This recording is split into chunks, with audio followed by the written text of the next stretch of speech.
시청자 여러분 안녕하십니까? 그전 뉴스 심층 보도 시간입니다. 오늘 준비한 집중 취재 내용 전해드립니다. 숫자는 거짓말을 하지 않습니다. 전승절을 기점으로 멈춘 3일간의 휴전은 전장의 참혹한 현실을 더욱 냉혹하게 증명하고 있습니다. 9일 로이터 통신에 따르면 러시아는 제2차 세계대전 승리를 기념하는 전승절 열병식이 끝난 뒤 우크라이나와의 휴전 연장 계획이 없음을 공언했습니다. 크렘린궁 외교정책보좌관 유리 우샤코프는 우크라이나 전쟁 휴전은 3일간이며 그 이상은 아니다라고 단언하며 도널드 트럼프 미국 대통령의 요청으로 이루어졌던 9일부터 11일까지의 잠정적 휴전은 종식되었습니다. 이번 휴전 중단은 러시아가 전승절을 명분 삼아 전력을 재정비하고 동시에 서방에 대한 강경한 메시지를 발신하려는 의도로 분석됩니다. 서방의 강력한 대러 제재와 우크라이나에 대한 군사적, 경제적 지원이 지속되는 상황에서 러시아의 이러한 일방적인 휴전 종료 선언은 평화합의 가능성을 더욱 희박하게 만들고 있습니다. 이는 에너지 공급망의 불안정성을 심화시키고 국제물가 상승 압력으로 작용하며 나아가 전 세계적인 안보 위협을 장기화할 수밖에 없는 중대한 신호입니다. 국제 질서의 근간인 자유와 평화의 원칙이 힘의 논리에 의해 좌우되는 현실 앞에서 국제사회는 다시 한번 강대국의 책임과 역할을 되물을 수밖에 없습니다. 단편적인 사건 너머의 진짜 맥락, 그전 뉴스가 계속 짚어드리겠습니다. 숫자는 거짓말을 하지 않습니다. 2주 먼저 분양권 계약했다. 3억 세금 폭탄이라는 충격적인 사례는 부활하는 양도세 중과가 시장에 던지는 경고음입니다. 5월 9일 유예되었던 다주택자 양도세 중과가 다시 부활하며 부동산 시장에 큰 파장을 예고하고 있습니다.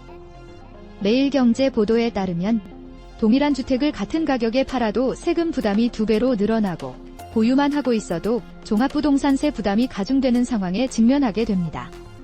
이는 다주택자는 물론 잠재적 매수자들에게도 중대한 영향을 미칠 것으로 보입니다. 양도세 중과 부활은 주택시장의 거래 경색을 심화시키고 매물을 잠기게 하여 공급 부족을 초래할 수 있습니다. 정부는 투기 억제를 목표하지만 과도한 세금은 시장의 자율성을 저해하고 사유재산권 행사를 위축시켜 오히려 시장의 왜곡을 심화시킬 수 있습니다. 특히 급작스러운 정책 변화는 예측 가능성을 떨어뜨려 투자 심리를 위축시키고 실물 경제 전반에 부정적 영향을 미칠 수 있다는 우려가 제기됩니다. 시장 경제의 기본 원칙을 무시한 인위적인 정책은 결국 개인의 자유로운 경제 활동을 제약하고 시장의 효율성을 떨어뜨려 모두에게 불필요한 비용을 지불하게 할 뿐입니다.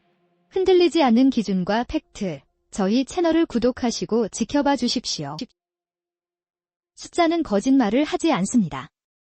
이란 하르그섬 인근 페르시아만에서 포착된 대규모 기름띠는 국제 육아와 에너지 안보에 드리워진 지정학적 리스크의 심각성을 경고합니다. 이란 최대 원유 수출 거점인 하르그섬 인근 페르시아만에서 대규모 원유 유출 정황이 포착되면서 국제사회의 우려가 커지고 있습니다. 조선일보 보도에 따르면 이는 미국의 호르무즈 해협 봉쇄 여파로 이란 석유 인프라에 이상이 발생한 것 아니냐는 관측이 나오고 있으며 중동 정세의 불안정성을 극명하게 드러냅니다. 호르무즈 해협은 세계 원유 수송량의 3분의 1이 지나는 핵심 해상 통로로 이곳의 불안정은 곧바로 국제 유가 급등과 전 세계 에너지 시장의 혼란으로 이어집니다. 미국과 이란 간의 지속적인 긴장 관계 속에서 석유 인프라의 손상은 단순한 환경 문제를 넘어 글로벌 경제에 치명적인 영향을 미칠 수 있는 안보 위기로 작용합니다. 국제 유가는 모든 산업의 생산 비용에 직결되기에 이는 한국 경제에도 직접적인 타격을 줄 수 있습니다. 국제사회의 안정과 시장의 자유로운 흐름은 특정 강대국의 일방적인 압박이나 자국 중심의 정책이 아닌 상호 존중과 원칙에 기반한 질서 위에서만 유지될 수 있습니다. 내일도 가장 냉철하고 정확한 분석으로 돌아오겠습니다. 알림 설정을 부탁드립니다. 숫자는 거짓말을 하지 않습니다. 부산 북갑 보궐선거에 나선 한동훈 후보의 보수 재건 출발점 선언은 다가올 정치 지형 변화에 대한 여론의 기대와 불안감을 동시에 보여주는 지표입니다.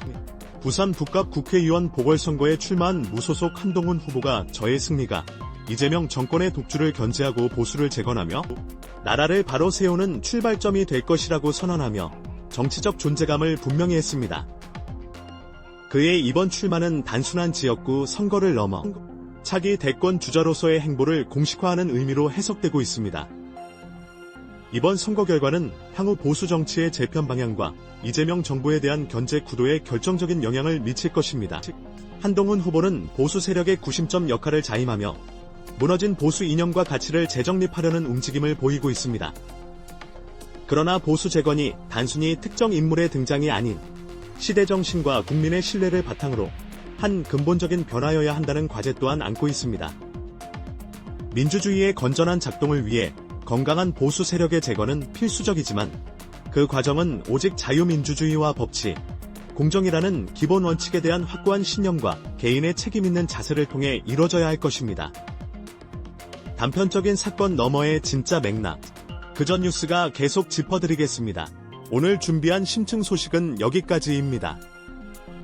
진실을 향한 시선, 그전 뉴스였습니다. 잊지 말고 구독을 눌러 내일의 뉴스도 함께 해주세요. 고맙습니다.